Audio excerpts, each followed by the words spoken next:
It's basically like the headline of this article caught my attention, and I'm interested to see it, and I thought all yous would be as well. And well, let's go through it together. Let's just go through it together. Be a wee experience. Let's be close. Cuddle in closer. And we'll read it together. As a clinical psychologist, I believe free speech, not censorship, benefits mental health. Here's why. Elon Musk's recent Twitter purchase and his love of freedom of speech have sparked a firestorm of conversations about mental health issues related to hate speech and bullying. Cries for cancellation, deplatforming, content throttling, and other stifling measures are often made in the name, of trust and safety. But these conversations rarely consider free speech's mental health benefits. As a clinical psychologist, I believe that freedom of expression far outshines censorship in terms of well-being. Here are three reasons. 1. Free speech promotes learning and growth. It in fact does. Humans develop ideas based on social feedback. Free speech facilitates this by aiding the exchange of information and a healthy separation between people's beliefs and their core self. Our thoughts and beliefs are part of who we are, but a healthy person can retain a stable sense of self, despite changes in his or her beliefs. When we can separate our beliefs from our core identity, we set the stage for growth. Conversely, if we experience them as synonymous with our core identity, we can become rigid and inflexible. Learning to discard maladaptive beliefs is key to mental health. Sometimes simply hearing ourselves say something aloud and realizing how foolish it sounds helps generate a fresh perspective. In addition to hearing ourselves, it can be helpful to listen to others. Exposure to diverse viewpoints furthers growth. Yes, that's factually correct. Free speech helps safe spaces. Okay, I'm interested in this one.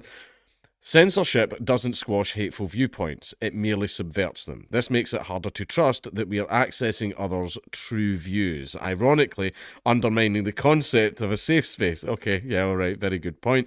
But when haters share openly, we can see them clearly, rather than constantly second guessing ourselves and each other.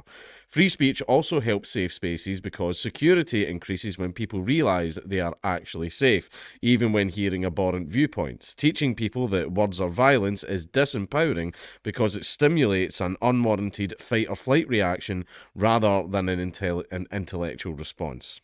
Very good point. It is my legal duty to alert the authorities if a patient is at imminent risk of harm to self or others. Yet, it would be a gross breach of confidentiality if I did so because a patient intended to vituperate his neighbour. I don't know what that means. Vituperate his neighbour. The essential distinction is that physical harm is on a completely different level from nasty words. Vituperate must mean yell at or say bad things to. Don't know. Free speech may reduce anxiety and depression. I actually did a video a while ago about a study that was done on this and see when people have to constantly self-censor and they're worried about, oh, what if I say something a bit sketch at the water cooler and I lose my job and stuff like that. That actually causes anxiety, mental problems and all other kinds of stuff when you feel you have to be very careful about the things you say all the time. Free speech might boost resiliency against anxiety and depression in several ways. Verbalizing our internal life increases our sense of control. Putting our thoughts and feelings into language increases our sense of control and self-efficacy, both of which are protective factors against anxiety and depression. Labeling feelings also helps prevent the amygdala from hijacking our thought process, setting the stage for more clear-headed thinking. Authenticity facilitates social support. Social support is a non-protective factor for mental health. When we are forced to hide significant parts of ourselves, we feel inauthentic and isolated. Fears of being cancelled over open dialogue can degrade our social support, thereby increasing vulnerability to anxiety and depression, which, yeah, is factual. Especially if you aren't able to identify anyone else who might think like you. Free speech may increase self-awareness. Self-awareness is essential to mental health. When we habitually hide our thoughts from others, we can become less aware of them ourselves. We are more vulnerable to anxiety and depression when we lack self-awareness due to suppression, repression, or denial. As a clinical psychologist, I understand that free speech promotes growth by allowing healthy self-reflection and authentic change, rather than creating pressure to pantomime change by parroting politically correct talking points for fear of being cancelled. Mental wellness and resiliency requires the ability to examine and withstand challenges and even grow from them.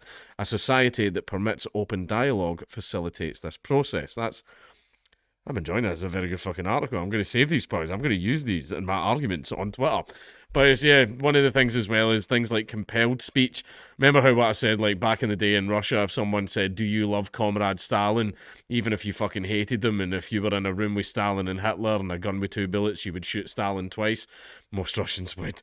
But basically, like, you had to turn around and go, "I love Comrade Stalin. That is great." And basically, you're just lying to everyone and yourself. But the problem is, you're doing it for your safety. But over a long enough period, that can have a severe mental effect on you.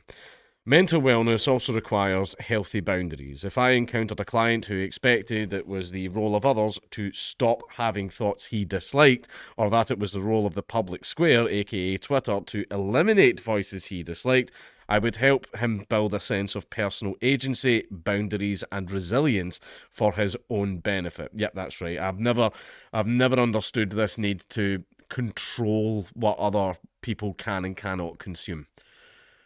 Like, right-wing opinions, that's one thing that I don't do. I don't advocate for censorship of left-wing voices, even though they fucking do it to me all the fucking time, and they do it to lots of other people.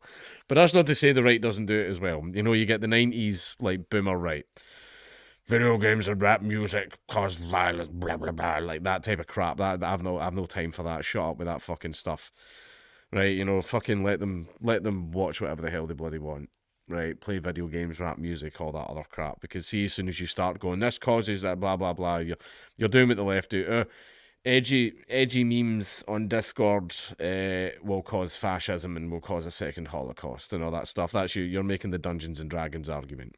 If I allow my child to play Dungeons and Dragons, they will become a devil worshipper. Now, it's a case of, like, maybe there are people that have played Dungeons and Dragons that did go on to become devil worshippers, but I guarantee you that they make up like 0.1% of all people who've played Dungeons and Dragons.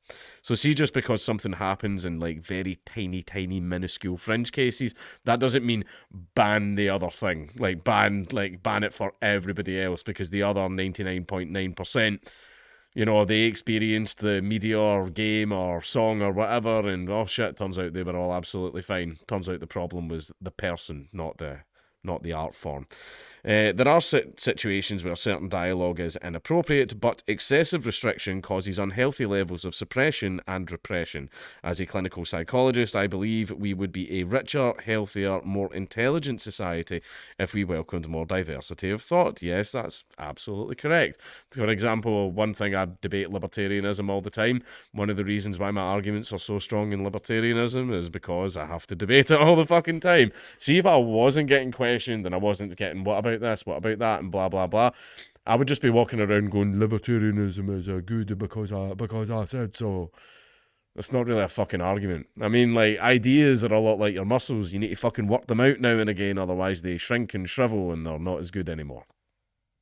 But yeah, I like this. I will use this in my Twitter arguments.